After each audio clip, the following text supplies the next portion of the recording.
মসজিদে যাওয়ার সময় ভাই না, সামনে নির্বাচন, কইতাছিলাম যে রোজাও তাইয়া পড়লো। হ্যাঁ এখন আমি প্রথম রোজার দিনে হুজুর সবচেয়ে বড় করে একটা ইফতার দিমু, কারণ সামনে নির্বাচন, এটা একটু দোয়া খাইরাত বুঝই দিতে বালা করে বড় ভাই এমপি নির্বাচন করবো, দোয়া করবেন। দেখ আলহামদুলিল্লাহ, আসলে আমরা মসজিদে পাই না, মসজিদে পাইলে আমরা ভালো লাগতো, সময় ভাই না একেবারে। যাই হোক আলহামদুলিল্লাহ আপনি এমপি নির্বাচন করবেন, আপনার জন্য দোয়া করি। তো ভাই আমার একটা কথা আছে, যদি রাগটা করেন তাহলে বলতে পারি? আমনে কইলে আবার রাগ করবো? আচ্ছা কইল, সমস্যা নাই, কই। এই যে সামনে রমজান মাস, ইফতারি প্রস্তুতি নিতেছেন, আমি দুইটা কথা বলবো, যদি মানার চেষ্টা করেন আশা করি ফায়দা হবে ইনশাল্লাহ দুনিয়া ও আখিরাতে। আচ্ছা আমনে কোন সমস্যা? সামনে রমজান মাস, অনেক বড় করে একটা ইফতারি করবেন, আর সেই ইফতারি দাওয়াতটা শুধু আমাকে না পুরো মহল্লাবাসীকে আপনি দিতে যাচ্ছেন, তাই না ভাইয়ের মাধ্যমে? হ্যাঁ, খুশি হইলাম আলহামদুলিল্লাহ। তবে আপনাকে এর আগে একটা কাজ করতে হবে। কাজটা হলো, আপনি রমজান মাস পাইয়া খুশিতে ইফতারি করবেন প্রচুর পরিমাণ, বড় কইরা 20,000 টাকা ইফতার দিবেন। কিন্তু আপনার উচিত ছিল যে ইফতারি এই খাওয়ানোর আগে আপনার এইটা উচিত ছিল যে আমি এই রমজান মাসকে কেন্দ্র করে, রমজান মাসকে সামনে পাইয়া খুশি হইয়া আমি পুরো রমজান মাসটা রোজায় কাটাবো বা এই ইবাদতে ব্যস্ততায় কাটাবো, এমন একটা মানে উচিত ছিল। এটা কেমন করলে ভালো হয় ভাই? না না, যুক্তি তো আলহামদুলিল্লাহ ভালোই দিছেন, তবে সময় তো ভাই না, বুঝেন তো, সামাজিক কাজ করি, আসলে নির্বাচনের ব্যাপার স্যাপার বুঝেন তো, পূর্ব প্রস্তুতি দরকার।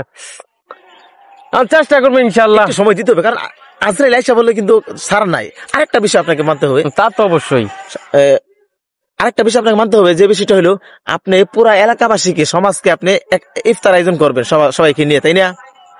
আমি শুনছি অনেকদিন আগে যে আপনার মা বাবা বা এরকম যারা আছে তাদের সাথে নাকি আপনার মানে সম্পর্কটা একটু কম, আর কি কম বলতে যদি একটু ব্যস্ত তো এই আর কি। এখন যদি আপনি ইফতারটা যদি আপনি নাও দেন, এটা আল্লাহ তাআলা রাগ করবে না, আপনার কোনো গুনাহ হবে না ইফতার না খাওয়াইলে। কিন্তু আপনি যে আপনার মা বাবা আত্মীয় স্বজনের সাথে আপনি দেখা সাক্ষাৎ বা কথাবার্তা বলেন না বা তাদেরকে সময় দিচ্ছেন না, এতে কিন্তু আপনি প্রচুর পরিমাণে গুনাহ কামাই করতেছেন।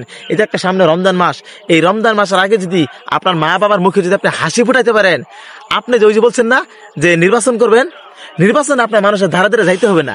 আপনার মা বাবা যদি আল্লাহর কাছে দোয়া করে দেয়, হ্যাঁ, তাহলে আপনাকে মানুষের দ্বারা দ্বারা যেতে হবে না, মানুষ আপনার দ্বারা এসে আপনাকে ভোট দিবে, আপনাকে আমার প্রত্যেকটা মানুষ ভোট দিয়ে আপনাকে জয়যুক্ত করে দিবে। আর এই জয়যুক্তর ক্যাটাগরি থাকবে কি জানেন? প্রথম উদ্যোক্তা থাকবে আপনার মা এবং বাবা। এই জন্য মানুষকে খাওয়াইয়া কোনোদিন খুশি করতে পারবেন না, মা বাবাকে একটা কথা বলিয়া আপনি অনেক খুশি করতে পারবেন। আর মা বাবা খুশি হইলে পুরা তামাম দুনিয়া আল্লাহ তাআলা আপনার পিছনে খুশি করে দিবে।